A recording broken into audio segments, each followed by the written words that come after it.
না, খুবই ভালো লাগছে। এটা আসলে অনেকেই জানে না এটা কোন ম্যাচের। ইন্ডিয়া বাংলাদেশের ম্যাচ 158, বাংলাদেশের হয়ে হায়েস্ট ইন্ডিভিজুয়াল স্কোর করেছিলাম। ইন্ডিয়ার জহির খান, ইরফান পাঠান, হরভজন এবং অনিল কুম্বলে চারজন ছিলেন। একটা সেশনে আমি 92 রান করেছিলাম। দেখেন, এই ম্যাচটাতে তো আসলে ইন্ডিয়ার প্রায় 3টা সেঞ্চুরি হয়েছিল। আমরা ইনিংসে হেরেছিলাম, তারপরে ম্যান অফ দ্য ম্যাচ আমি হয়েছিলাম। 158 বাংলাদেশের হয়ে বুলবুল ভাই করেছিল 145 প্রথম টেস্ট ম্যাচের।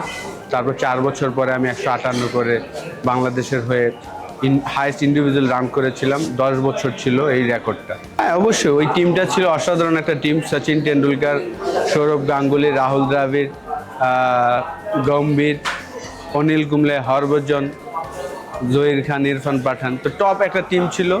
তো টেন্ডুলকারের ভক্ত ছিলাম ছোটোবেলা থেকেই। তো যেহেতু আপনার প্রথম ম্যাচে 60 নট আউট ছিলাম, সেকেন্ড ম্যাচে 158 নট আউট ছিলাম, সবাই আমাকে কংগ্রেচুলেশন জানিয়েছিল। আর ইনিংসটা আমার বলবো যে টেস্ট ক্রিকেট একটা, যদি অ্যাটাকিং ক্রিকেট বলেন, ওই ইনিংসটা আসলে পাওয়া যায় না ইউটিউবে। পাওয়া গেলে সবাই খুব পছন্দ করতো। লাস্ট 2 বছর ধরে আসলে আমি ইংল্যান্ডে ছিলাম। এই WCL এর যে লিগ টুর্নামেন্টটা হচ্ছে, বাংলাদেশ থেকে এই প্রথম যাচ্ছে সিজন 3-তে। তো লাস্ট 2 বছর যখন আমরা খেলতে পারছিলাম না, খারাপ লাগছিল। তো লাকি যে এই বছর আমরা খেলতে যাচ্ছি, খুবই এক্সাইটেড। ইংল্যান্ডে সবসময় খেলতে ভালো লাগে, কারণ ওই জায়গার উইকেটগুলো খুব ভালো, ব্যাটসম্যানদের জন্য খুব, সাইড স্ট্রোক যারা খেলে তাদের জন্য খুব ইজি ব্যাটিং করাটা। তো খুবই এক্সাইটেড এই টুর্নামেন্টের জন্য।